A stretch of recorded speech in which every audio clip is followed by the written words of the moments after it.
Hello and welcome to day 4 of Live Read, the Liverpool Daily Post's online literary festival. Today, joining me on the Live Read sofas will be an award-winning author and one of Merseyside's biggest publishers. The authoress is Jane Costello. Jane, welcome to Live Read. Thanks for joining us. You're the award-winning novelist. You picked up your award last week from the Romantic Novelists Association. Yes. Tell us a little bit about that. Well, it's absolutely, I think, probably the first award I've ever won, actually. It was all a bit of a shock. It was the Romantic Novelists Association awards ceremony that they hold every year, and it was a pretty special year because it's their 50th anniversary this year. Smashing. And yes, I was up against people like Jill Mansell and Jenny Colgan, and so quite honestly, never expected to win. And this was for your second book, Newlyweds. That's right, yes. So huge surprise, and I'm on cloud 9 about it. It's fantastic. Superb. Now, you were a very successful journalist. You were the editor of the Liverpool Daily Post here. Yeah. You had a successful career after that. You're a mum of 2. How on earth did you fit in writing these novels? Yeah, I mean, it was pretty hard initially, I have to say, because I wrote my first one when I was on maternity leave with my little boy, who's going to be 5 next week. And yeah, I had this idea it would be, I'd be able to do it in my spare time when I was on maternity leave, but obviously didn't have much spare time in the event, and just had to fit it all in, basically, as and when I had, any spare moments. And I'm sure the first draft, looking back, I haven't actually still got a copy of the first draft, but I'm sure the first draft wasn't brilliant, but just kept going back and revisiting it and honing it and turning it into something that people, somebody would be interested in. And that was how I got an agent. What made you sit down and do it? I mean, was it an urge to write? Yeah, I mean, I'm an avid reader, and I've always loved books, and I used to write and make books when I was 5 years old, basically. I do think there's something magical about books, and so yes, it had been an ambition I'd harboured for years and years, really, particularly from probably my early 20s.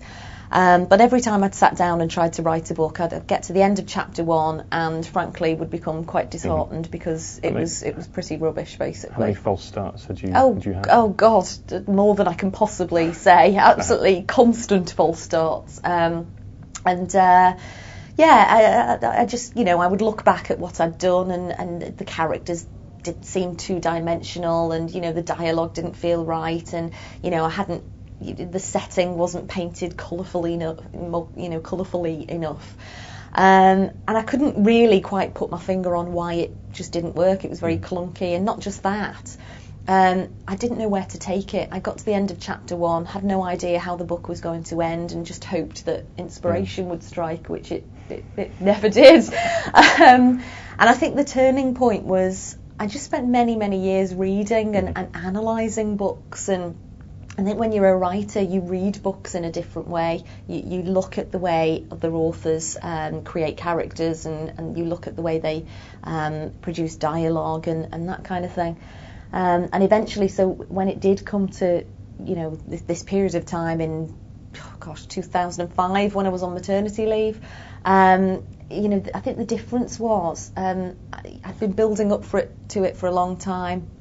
But also, crucially, I sat down and I plotted out the whole book from beginning to end. How long did that take? I mean, before you actually sort of wrote the first sentence, as it were? I mean, the plotting it out, no more than a few days, really. And then, of course, once you've written the book, I'm jumping forward months here, but once you've written the book, I think people make the mistake of thinking that, the first draft, that's it. And it isn't. Any book, whether you're me or John Grisham or Stephen King or whoever, that is really still the beginning of the process, and it goes through umpteen rewrites, both by the author themselves, then it goes to an editor who suggests changes, then it goes to another editor who suggests more changes, and what the reader ends up with is really this super polished version of those first ideas you had in the very beginning. Were you precious about your prose, or no? Oh God, you can't be. You absolutely can't be.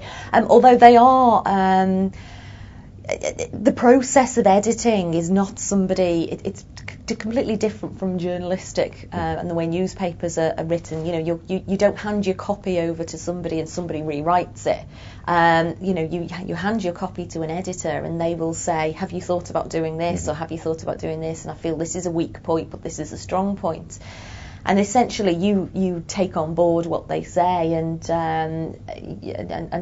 rewrite it yourself and interpret what they've said and try and perfect it. But you absolutely can't be precious, because these people have been doing it for years, and there is no shadow of a doubt that my editors make my books because of the input they have to my books. It's so much better after the editing process is completed. They've been doing it for years. Obviously, they've got a bank of experience. You look around, and there are lots of sort of creative writing courses that seem to offer that kind of head start in creative writing. I presume you didn't have one of those sort of No, I didn't, before. but I actually think it's but I did use, nobody should ever be snooty about things like these books that teach you how to write. You know, and a lot of people romantically think, well, you've either got it or you haven't. And I do think you've got to have something there in the first place. You've got to be creative, and you've got to, I suppose not everybody could do it, but there is absolutely no doubt that elements of it can be learned, and most importantly, elements of it can be, you get better at things. I feel I am still getting better all the time, and I hope that with every book that I've learnt things and I've improved things with every single book that's being published. And there's no doubt creative writing courses are a fantastic thing for new writers. People should definitely embrace that sort of thing, not least because it gives you an audience for your work, and people can give their own feedback, and you should absolutely be all ears. It's invaluable. It really is. What I guess they can't teach is the actual sort of sitting down and the discipline and process of writing. Yes. I imagine that it's quite a lonely discipline to get into. I mean, just describe it for us. I mean, what was it like penning your first novel? I mean, you've got sort of a newborn baby, nappies everywhere, I presume, and then this project that you're trying to finish. Well, to be honest, I am somebody who most of the time takes enormous pleasure from writing. So I never ever saw it as a chore, and it was something I looked forward to getting back to. And although I was very, very tired, as you are with a newborn baby,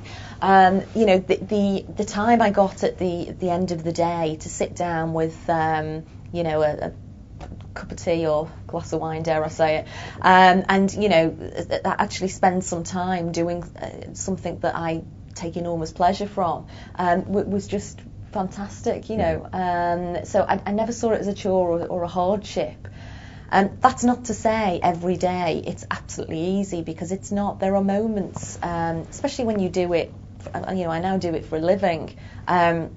Nobody feels fantastically creative every single day of the year, and there are some days when you feel less than creative, and you have to force yourself. There's only one way over that, and that is basically to force yourself to write, and eventually you will get there. Going back, I mean, you said you dreamed of being a writer or an authoress at sort of age of 5, and you harboured these desires to write books for a decade or so. Is the reality as good as the dream? It absolutely is. It absolutely is. I mean, there were all sorts of myths that I imagined, and I think everybody does. People look at J.K. Rowling and imagine that. Or even anybody on the bookshelf, and imagine it can provide fabulous riches, from day one, and it honestly it isn't like that at all.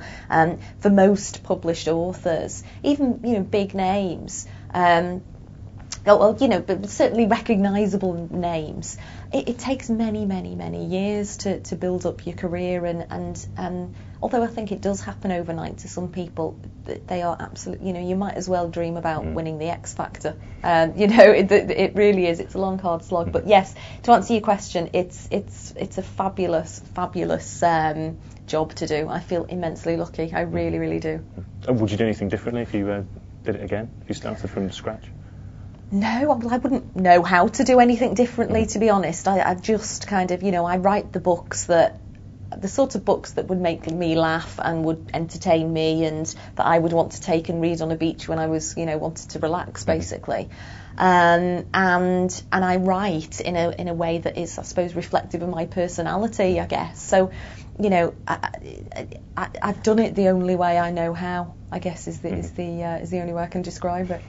Now, you've got a book out in, is it next month coming out? Yes, April the 15th. Tell us a little bit more about that. Give us a sneak peek. Right, into, it's called My Single Friend, and like all the books, it's set in Liverpool.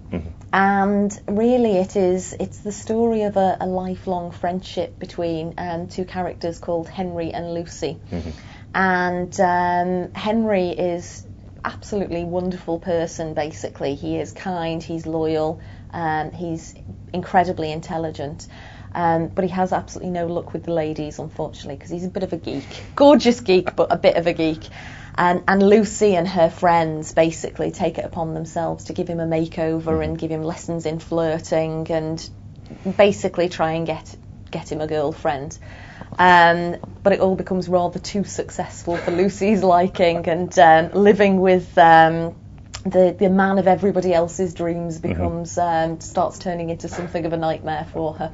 And I'll say no more than that at this stage. Are you already writing the sequel, or have you already written the sequel to that? They're not sequels, they're all standalone books, although I do get asked a lot whether, you know, I'm going to write follow-ups to, you know, specific books, and I haven't gone down that road at all yet. So, but yes, the fourth book is actually already written and is about to be given to my publishers, so that's a rather tense time. And yes, you know, I'll be starting work on book 5. It sounds ridiculous given the third one's not even out yet, but book 5 I'll be starting work on next month. So, yeah. Superb. Well, Jane, thanks ever so much. After the break, we'll be joined by Ken Rogers from the Trinity Mirror Publishing House upstairs at Old Hall Street. But for the moment, Jane, thanks very much for joining us. Thank you.